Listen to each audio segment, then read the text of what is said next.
Daily hair care sounds really easy, but there's a ton of my clients who are still making mistakes that cause damage to build up and ruin their hair. So today I'm going to show you what those mistakes are, how to avoid them, and how to have the best, thickest, healthiest hair of your life. Let's get into it with a story about one of my clients. This particular client told me that no matter what she did, it was impossible for her to go more than one day without washing her hair. I probably don't need to tell you this, but washing your hair every day strips your hair of its natural moisture, which makes it dry and brittle and easily damaged. The first step on your healthy hair journey is being able to go 3 days between washes, so I started asking her a bunch of questions to figure out how we could fix this. The very first question that I asked her was how long did her hair stay clean when she got it done at the salon? And she told me that it would actually stay clean for 4 days. So we know it's possible, we just knew something was going on at home, we just had to figure out what that was. I ended up going over everything from her, from the shampoo that she uses, to her washing technique, which is actually really important,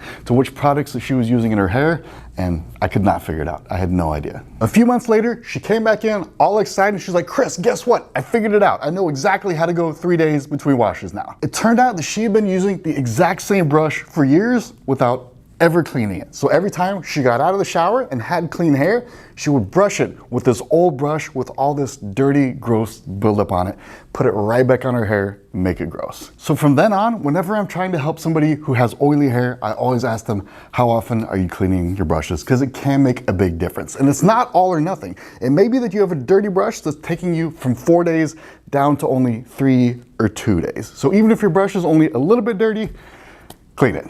It's not like you have to clean your brushes all the time. I would do it like once a month just to get rid of all the extra stuff in there. If you see white or any buildup or anything in there, I clean your brush. It's super easy to clean your brushes. All you have to do is fill up a bowl or your sink with hot water, put a little bit of shampoo or a little bit of dish soap in there, and then soak your brushes for like 5 minutes. After that, just take an old style toothbrush and start scrubbing. It makes it really easy to get everything off of there. Now we have a ton of brushes here, so I like to take a shortcut. This is actually a denture cleaner. It's so much bigger, so much stronger, and so much faster than a regular toothbrush. This is great for cleaning anything in your house, including the brushes. The only thing is, after you put soap on this, make sure not to use this on your dentures.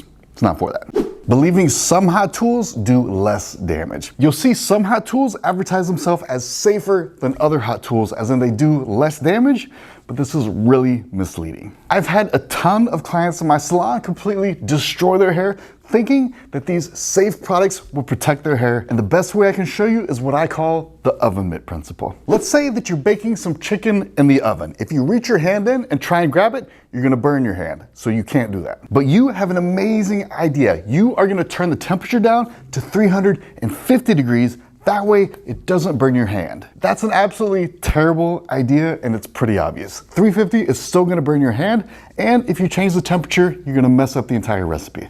All you had to do to protect your hand was put on an oven mitt and everything would have been fine. So you don't really need that plan at all. But that plan is the exact same thing that you're trying to do when you buy one of these safer hair tools. That's because those safe hair tools are still gonna burn your hair. 350, 400, they're both super hot and they're both gonna damage your hair if you don't use a heat protectant. The terrible thing is, people usually don't use heat protectant with these tools because they're labeled as the safe, perfect temperature. So people end up doing more damage with these than they would with other tools. And on top of that, these safer temperatures won't hold a curl or make your hair straight for days. So you have to go back the next day and redo it and apply even more heat, which is even more damaging to your hair. The moral of the story is don't pay some jacked up price for some secret magic temperature because they don't exist. If you want to protect your hair, just use a heat protectant. That's all you need. And by the way, I know that there's a ton of confusion with heat protectants. Check out my recommended product list. It'll tell you exactly which protectants you need and when to use them.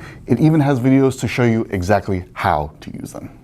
Using the wrong hair ties. All right, so let's talk hair ties. If you know me, I'm all about the old school stuff that's worked forever and will continue to work forever, instead of the TikTok flavor of the months. But with hair ties, the old stuff needs to go away. It just needs to be gone. It doesn't work anymore. We have better stuff nowadays. The old school hair ties with the metal ring that rips your hair out shouldn't even be made anymore. I don't even know why they put them on the shelf. These should be put behind the counter with the cigarettes where they're all locked up with a Surgeon General warning, these will destroy your hair.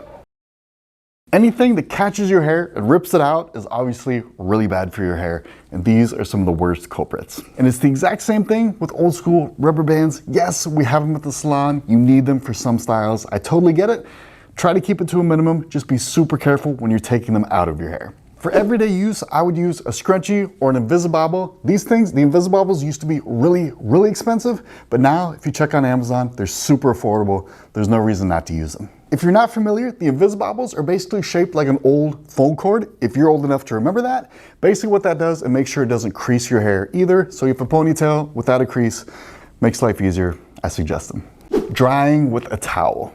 When your hair is wet, some of the bonds that are keeping your hair together actually are broken and your hair becomes more fragile. That means you need to be a little bit more delicate with wet hair than dry hair. One of the absolute worst things you can do with your hair is drying it with what I call the washing machine method. Does it look like I'm doing it?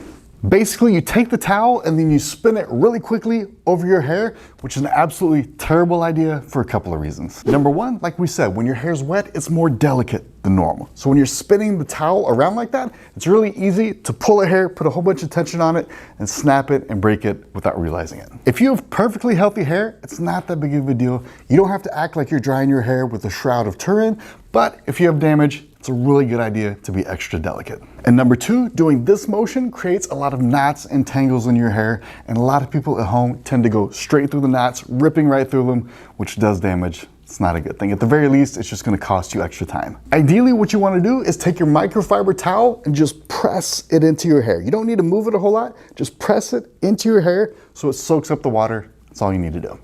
Detangling with the comb.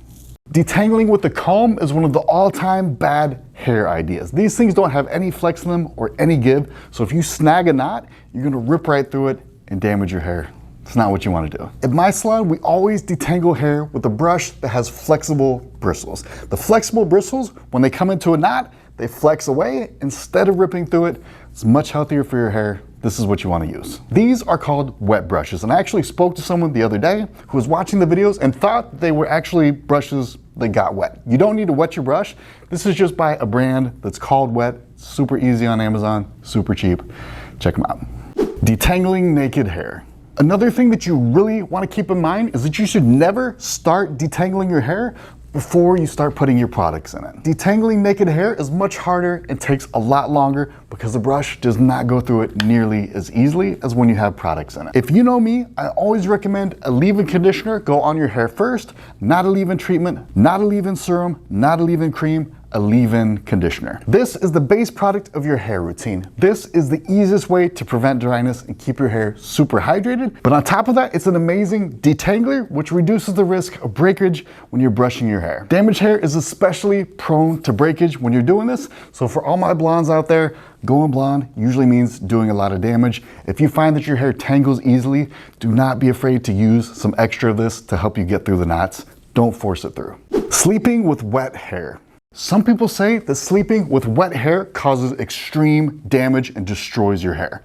But if you've slept with wet hair, you probably realize that you didn't wake up with destroyed hair. This isn't a complete myth. Like we said earlier, your hair is weaker when it's wet, but you don't need to be fanatical about this and make sure to dry your hair every single time. It's not that big of a deal. We're not going to spend too much time here. If you want to sleep with wet hair every once in a while, more power to you. Don't worry about it. Another thing you need to be doing is protecting your hair in the shower. The most dangerous time of day for your hair is when you're in the shower. Let's say you washed your hair yesterday. You don't need to wash it again today, but you still do need to take a shower. You need to understand that water is the enemy of your hair. The only time you ever want it to get wet is when you're washing it. All the other times, you need to protect it from liquid water and even humidity. Humidity is really easy to see. When you go out and it's humid in the summer, your hair starts to frizz and the texture just goes straight downhill and it doesn't look nearly as good as it did before you hit that humidity. But what isn't obvious to a lot of people is that when they're in the shower, there's a ton of humidity in the shower, and water's also bouncing off their shoulders up into their hair, ruining the way it looks. So any style that you have isn't gonna last nearly as long if it gets hit with that humidity. And even if you haven't styled your hair and you just air dried, it's still gonna ruin the texture and make it frizzy. And that means that your hair is going to get gross faster and you're gonna have to wash again sooner. that's bad for your hair. So here's a super easy way to fix it. All you have to do is go on Amazon and find a shower cap. They're literally like $8, easiest thing in the world. The only thing is you need to make sure to get one with a terry cloth liner, because I promise you some humidity is going to get up under that shower cap. The terry cloth liner is going to absorb it so it doesn't get to your hair. Never using a hair mask.